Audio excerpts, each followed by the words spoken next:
I don't have a context, I don't have a year. Okay. The only thing I know is I was told Coach Odom was there, and I think y'all were playing Hereford. And it was like a 7-6 game. And y'all were backed up on your own end late. And it was 4th down and short, and he said, we're gonna punt it. And you said, no, we're not punting it. And you grabbed the quarterback and told him to run quarterback sneak and sent him out there. And they did. They got the first down. Which would have been 3 Coleman. times, and the game was over. Not our class. I don't know. That was different. It wasn't our year. That could have been the late Basic. 70s. I have no So idea. basically, he's saying go win the game right now. Yes.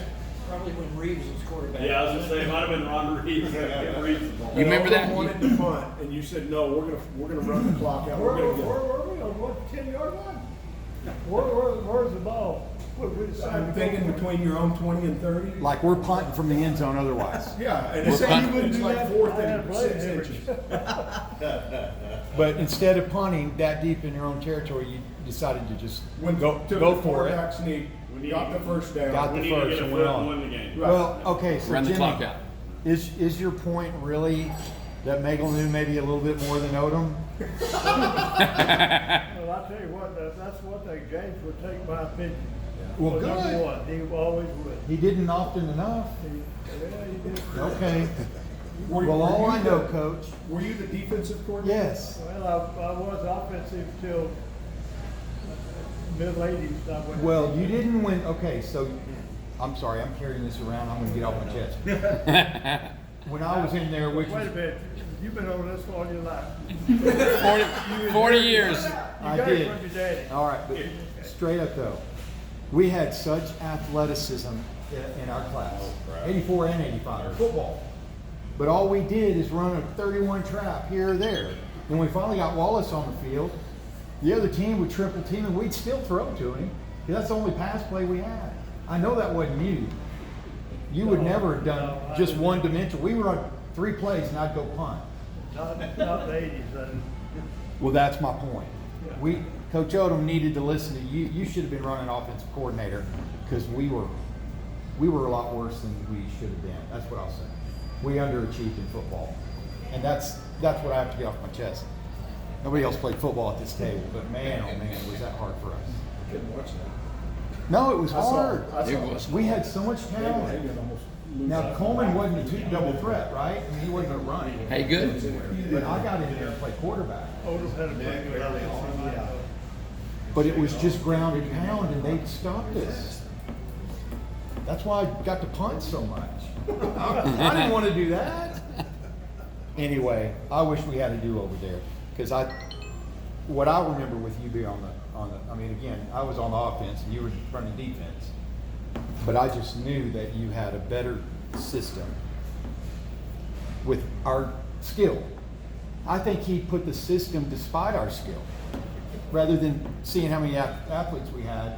And I'm not trying to throw Coach Odom under the bus, but I guess I am. Too late. Let's say, He went over the bus a while ago. hope that recorder's running.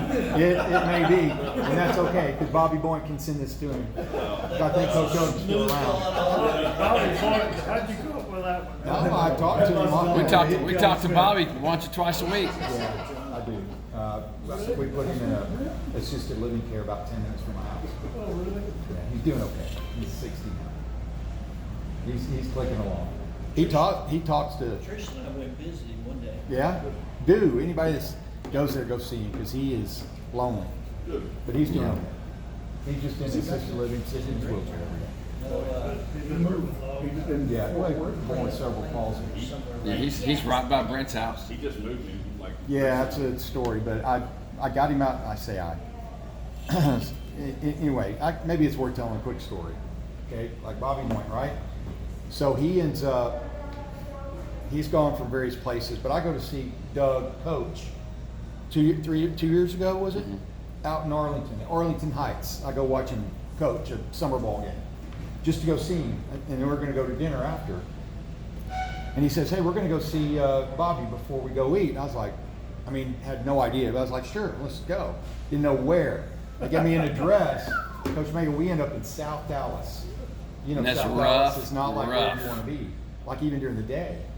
We go into this little nondescript, one-story, single-family home. It wasn't a facility. It was just a house, right? We pull up to the curb, and I'm getting out going, Doug, Renee, this is the hood. I mean, like, you don't want to be here. My brother worked at the VA hospital just a mile away. And my own brother wouldn't get gas during the day leaving work. He's like, I got to get out of here. There'd be wild dogs running the streets. We go into that house, and we go, it's just a little 3-bedroom, 2-bath. We go down the hall. Stunk. In the corner, down the hall at the Awful. end, there's a closed door. You open the door, Bobby's sitting in his wheelchair in the middle of the room Right in front of the TV. with a TV, I think with rabbit ears, watching Jimmy Swagger or something. Seriously. And I'm going, is this really what you do? He said, Every day. He said, close the door. So we sat with him, and he just broke down. And he said, I'm scared. They make fun of me. He says, you know what they feed me? He said, you know, so he's in a wheelchair. He said, they feed me bean burritos. You know what happens when they feed me bean burritos? It goes right through me. He goes, I sit in it all day. Then they come in Bologna and change my sandwiches and diaper. corn chips. Huh? Who put him there? He was in Grapevine, and I don't know how somebody got a hold of his Contract. Medicare check, whatever. How in the world they put him in there? I know. I even It's an talked to his mom. insurance thing that, well, they're not going to pay X anymore, and so they kind of sublet, and then they'll go to another place. Well, they'll get partial insurance, and it was not even certified. Yeah, the so house I was started not doing certified. research. Oh my gosh, it was so Bobby, bad. expressed this behind a closed door. He's like, I'm scared here. Well, there was two guys in the front room when we walked in the door. Total comatose. And they didn't know what day it was. I mean, they just kind of looked up and over, traumatic brain injury types, right? But Bobby, he's the other side of that. He's as sharp as a tack in his brain. He'll tell you what the score was in your 78, championship. I mean, anyway, he probably talked to Ron Reeves the other day just because. You go in and he's talked to everybody. He'll tell you the latest. But anyway, so I started doing some research to find out, why are you there, Bobby? He said I hadn't been to the doctor in a year. They hadn't cut his toenails about that long. Oh, his feet Crazy. were purple. And I verified all that, and I called Department of Human Services, and you have Child Protective Services. There's Adult Protective Services. Right. So I called APS, and they said, we don't even have that address in our system. It's not a licensed facility. So here's some people just taking money every month and just putting Bobby in a corner of a home and doing nothing with him. I was like, no, that ain't gonna work. So anyway, Then they went to work. He and his wife went to work, and yeah. So my wife has a sister who was in a bad wreck in 2017 and has a traumatic brain injury. And so she's been in a facility about 10 minutes from our house, which is assisted living, right? It's not old folks home, but there's plenty, but most people there are in a wheelchair. And so I was able to facilitate getting Bobby out of South Dallas up into took a year, right? up on the north side of town. And so he's happy. I mean, he's in a place that's a lot more, I mean, they wouldn't take him to church, wouldn't take him to the doctor, and so at that point, we started making phone calls, and Brent and Joanne did it all, but it was How just long like, was he there? in South Dallas, probably a year. He knew the name of his doctor, and I just Googled, that. I'm like, I hope this is about right, and it was. So I get a hold of somebody. I said, look, here's who I am. I'm not family. I know there's HIPAA and stuff. You can't tell me. But Bobby Boynton. She goes, oh, I remember Bobby. I mean, I'm just whoever answered, right, at the front desk. We hadn't seen him in a long time. Where is he? I said, well, that's actually the reason I'm calling. I know where he is, but you hadn't seen him in how long? She goes, oh, it's been over a year. So now what Bobby was saying, which I didn't know if he's telling me the truth, honestly, right? We were kind of like, is he just putting us on? Everything he said was true. it was awful. But anyway, so he'd be thrilled to know that we even just talked about him, because he lives. We left that facility, and that And- started the process. I probably shouldn't say this, but he's like, man, I missed out on Sherry. He said, boy, I wish she and I could have gotten married. Oh my God. Oh yeah, He says that all the all the time. See, Coach Moegle just didn't like me, or I'd have married Sherry. Yeah. He's still heartbroken over that. I told him, I said, Bobby, listen, that's been a long time. I think it's probably time you should move on. Right. Anyway. But he's in a better place now. Well. What else?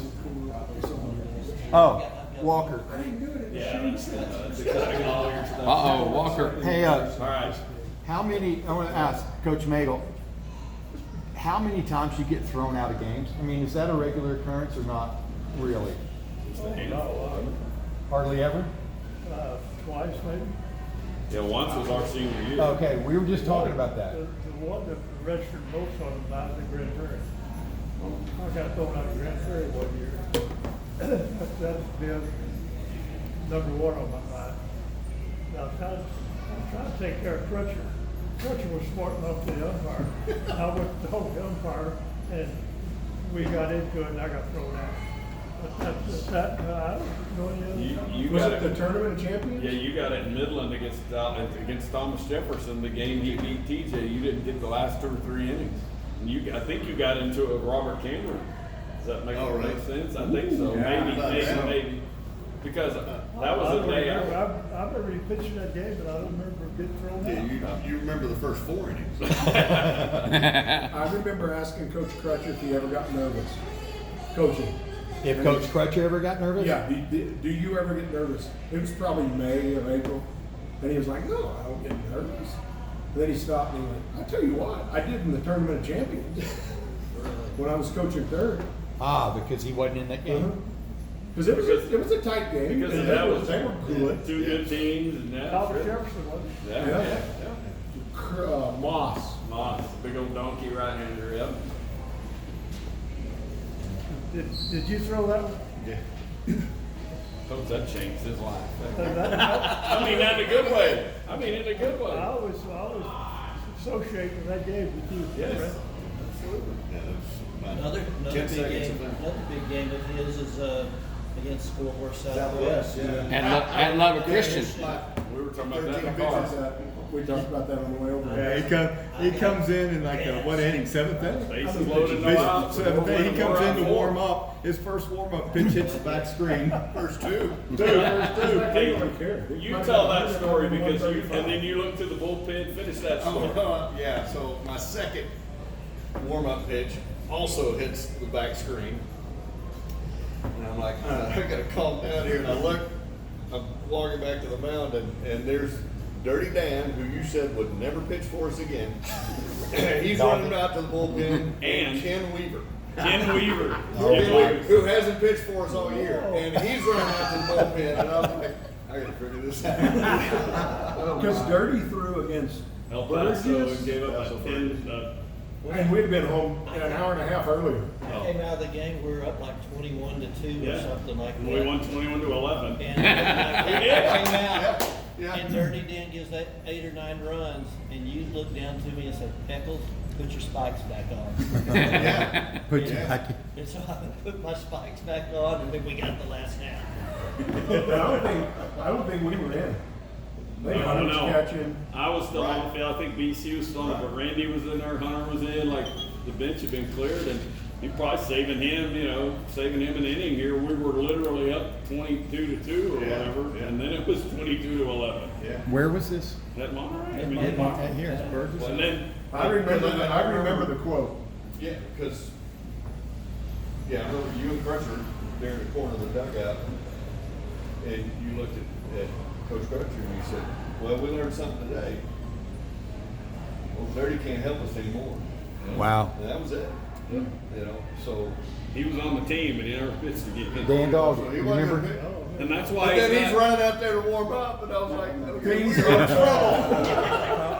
Hey, and that's why he's not here today, right? Okay, so in your opinion, which of those was worse? Dan Doggett, who will never pitch again, or the Ken kid that Weaver. has never pitched? I think Ken was the bigger insult. Yeah, Ken. Yeah, seeing Ken going out I'll there. go with that. Weaver. My guy. He could do that. Yeah. I mean, how slow did he pitch? I mean, but he, I don't even know. but it was just curveballs. That's all it It's was. less than that. It's just curveballs. Oh, What do you think you were? That don't make you bad people. No, not at all. Yeah, but he was right-handed. Right, he was right-handed. It was about this tall. Yeah. oh, Yeah, but it was, Table, he'd be this tall. yes. that was like slow pitch baseball. So we're bases loaded, no outs. He comes in and gets a double play ball. Shane and I turn a double play. So now one runs in, but just a guy on third, 5-2. Crowd's going nuts.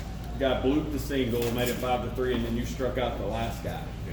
And just like that was the biggest crowd thing we had that year. Like that crowd was like because it was here and it was the day after our graduation. Right, right. You tell a story about the next day, the newspaper and your dad and all, like just the pride and all that stuff. Yeah. So all my grandparents had come in For graduation. for graduation, so they got to watch that game. You know, I get interviewed by TV. I get headlines in the paper the next morning. Pictures on the sports page. Picture in the sports page. So I wake up, stumbled into the living room at 10 a.m. or whatever. Mom and dad and all my grandparents have been up for 3 hours or whatever, and they can't wait to show you the newspaper. Yeah. And then I remember my grandmother on the phone back to another family member from our house. So I'm overhearing the conversation, and she said something like, she's recapping the game, and then I get interviewed on TV, and he's so good with the press. He's so good with the press. He's so good with the press. Next stop, Lankford Stadium. That's so good. That's so good. My gosh. That was a weird 3 weeks. Oh my gosh. Because it was that no pass, no play when the whole thing stopped for a week and a half. We'd already won the first 2 rounds in 2 out of 3, right? Yeah. Beat Mid and beat El Paso. And it stopped in between our El Paso game here, the 21-11 game thing that We we were come off out in 10 it. days, and then we went to finish 2 Yeah. out of 3 Right. in El Paso. Like, if Okay. I remember, my brain tells me it was like, guys, go get your stuff. We're leaving at 10 a.m. or whatever. Well, I remember him on the news talking about like, I can't make these guys keep showing up to practice for a season that's not gonna, like they're graduating, they're getting whatever. But I mean, you think about it. We went Saturday, Wednesday, Saturday, and then we went to Austin. Yeah. The thing I remember is going and getting grades. And I went into Coach Phelps. I think we were in the same class. I did that. And we had the grade book. And Coach Phelps said, "What'd you get? First 6 weeks or whatever it was. 91. What about the last one? 89. Don't you think you got a 90 this time?" Yes, sir. He's so awesome. You know Tom Phelps. You remember Phelps? Oh, dear. He's so good. He really was. Old digger. He He was didn't look at a grade. He didn't go for anything. Don't you think? He was I so remember good. Eckles and I made a golf course on the second floor. We built it. We built With a cabin wadded up in Red Osa. Yeah. Paper balls. Took coaches And over we went to the fire line. That's a bar. Oh, yeah? It was like I'd 5 get rooms up down. around. We were going someone's room. He couldn't hit All right, the teacher's trash He'd do can. anything. Right there. Yeah. Can we stand in the hall and throw it in He- front of their he room? was. To lay out? Who, Phelps? Digger, yeah. Fire it in their room while they're in their Digger. He could work. Would- And I'm making that up in my head. I swear I remember. All right. Built a cabin in Red Osa. Yeah.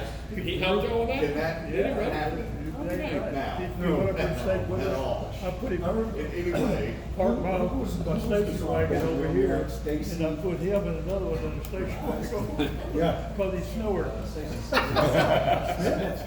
She brought me a note. He was outstanding. He just passed away Trainer, Tom did. coach. was it a year ago? Yeah. Hey, And I woke up to the note. Yeah, I saw It that. may have been a couple of years, but yeah, I remember seeing it in the paper. She goes, "Did you read my note?" He was so fun in football. She goes, "I know, I walked in class to do He really was. Coaching our JV year, my 10th grade year. He said, We tried to remember I Ed don't think Onosky, you can give a note to black guy, somebody who's not even muscular. weight. He was just a big tank. I mean, skinny but muscular. He wanted to run fullback, but he'd run straight up. Where was this? So Whose class? Digger got on it. Coach Rawls? Ed Onosky. I never had him. Well, he runs straight. I mean, he's probably 6'2". I mean, could lift all of us. So Digger thought, well, let's put him at running back. So I'm handing the ball, but he'd never hold on to it. Who's this? But he'd run straight up, so he was just getting pummeled. So Digger got on his shoulders and made him run through the line, holding him down like that, saying, "You cover it up." Anyway, he'd come with the most unconventional coaching approach that I've ever Telling seen. bigger Phelps stories.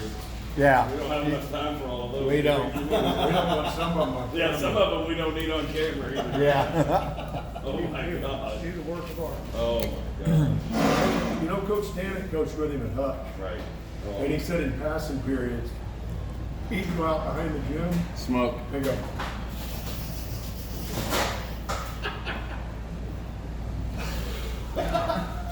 He'd like the one with the other in 6 minutes. get two down. He'd fire two down and go right back to class. Okay.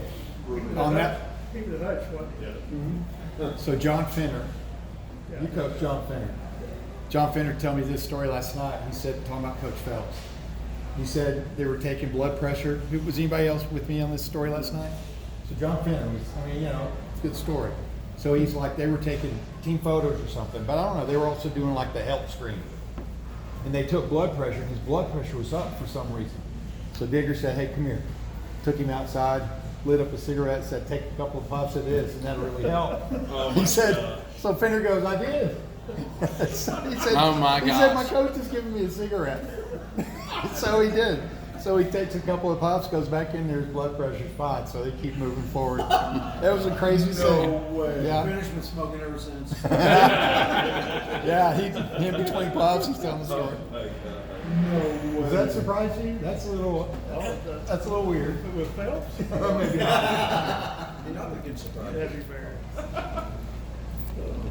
No. Yeah, man, but oh, man. you can't be that guy anymore. You can't be No. that personal coach. It's a different deal. That's you just can't be that guy, you know. And No, you can't. it may not have been the exact right thing to do, but it's Coach Sherwood told me he'd go buy shoes for those Hutch kids out of his own. I mean, obviously you can't do that, but they didn't have shoes. right. Like cleats. And then, well, he'd buy them cleats, and then while he was there, he knew their size. Some tennis so shoes. he'd buy church shoes so they could have something to go to church in. too. Phelps will do that? Yeah. Yeah, you can't give them a ride home in your car. Yeah. You know, you can't have them in the office with the door closed. So I mean, it's talk about your team this year, That's because the rules nowadays. yeah. your team this year, because there was a day I talked to you that you were like, oh man, one my guy was sitting on a bucket and this and that, and here we are at practice one day, this guy's didn't throw his pen, and I looked over there and Lolly's goofing all whatever. Like you were like, I'm not sure where this team was. Like you're interacting with these kids now. How much different is it? Well, in my mind, I relate it to our age when we played for Coach Moegle. And he was 50. The older guys telling us, you'll have no idea how easy it is now. And then me, I would go back when he's got Covarubio and Castilleja and Garcia, or I'd see him on the news and he's wearing the wide brimmed hat, and Castilleja's wearing khakis with a belt, taking grounders at short. And I'm like, there is no way. But I think when, in your book, to his credit, he coached guys that fought in Vietnam, and he coached guys in the late 80s and 90s. Played Nintendo. Right. So the way I do it is I try to kind of carry on with that. I spend 75% of my time and energy with egos Yeah. and people, Entitled. and you can't act like that. Here's why. I mean, we walked off Rough Rider Stadium beating Lovejoy in extra innings to go back to Austin for the championship because everything changed this year with the new classifications. And one of my kids, as we leave the handshake line, we're walking back to Todd, and he said, "Why didn't you pitch me?" Oh, Wait, what? Say that part again. Who said that? One of our pitchers that I didn't pitch. He asked you that. In between the handshake line and the post-game talk. So that would have been Ken Weaver against Southwest, and why didn't you pitch me? Yeah, it's And this is, so 5 years ago, my head, I would have had an aneurysm. What was your reaction? I was like, not now, not right now. Yeah. And then when we were done, I just said something like, I think it worked out okay. Yeah, right? I mean, You're a diplomat. What's that? You're a diplomat. No, that's kind of what I do now. that's what you have to do. I'm just smoking mirrors and keeping people happy without giving in too much to this. That's why I quit. That's why I stopped. That's why I retired. That's why I stopped. They weren't. They did, number one, they liked the truth. They did not like the truth. If the truth didn't fit into what their mindset, and I had a great administration that allowed me to run things that were successful with discipline. You've got to have a good administration. That's right. That's exactly right. They don't back you up your screws. That's right. That's why when I came here and took care of mom and dad, and I was offered numerous jobs, I didn't take any. I said, you got to go back here and you got to do this and you got to have a supervisor and I'm like, I've been doing this for 24 years. And then you got to pay for it yourself. And it just the coaching is just and I hate to say it, as I watch the love of coaches around here, there's not many good ones. It has that really know baseball and that can really not try to be the friend of the kids. Yeah, that's the only way they coach. That's the only way they coach. The inmates got to run themselves. That's right, and that's what I mean, and that's I'd have a tough time, and I know these guys do. As far as I was called to the principal's office my first year as a head coach at the school that I was at for 23 years. I'm in class and the kid's asleep. I look over there, and so I grab a piece of chalk. I throw it at him to hit his desk and wake him up, right? I threw it a little far, hit the window sill, fell down, hit him. He reported it to the principal's office and they called me. Called me to the principal's office. You can't do that. I'm like, he's asleep in class. You can't throw anything. I said, it's a piece of chalk. You know, so from then on, I had a big old yardstick and they'd be asleep and I'd go, whack, right by the table and wake them up jumping. I got called for that too. I'm like, you don't sleep in class. I mean, and you don't have to do any work, but you don't have to sleep because if somebody comes in and sees you sleeping while I'm teaching, then it's on me. I said, you don't have to do any work. I don't care. It's so easy to write F. It's so easy. It's even easier now. You just go 0. on the computer, 0. But it's tough. It was tough, and they just how many years did you coach? 24. 24 years. You know that. You know how many wins? How many wins did you end up with? 24. About. Now I was at a at-risk school, and I had a JV and varsity team all 24 years except for 23, and I never had more than 40 kids try out. 2 times in 24 years. Everything else is below 40 kids for 2 teams. But we had 3 basketball programs. We have 115 football. It just wasn't my. I didn't have the kids, you know, and so we're trying to compete in arguably the highest level in North Carolina with our school, but it was just, you know, and then all of a sudden then it becomes how to bunt, how to pitch backwards, how to lead with change-ups.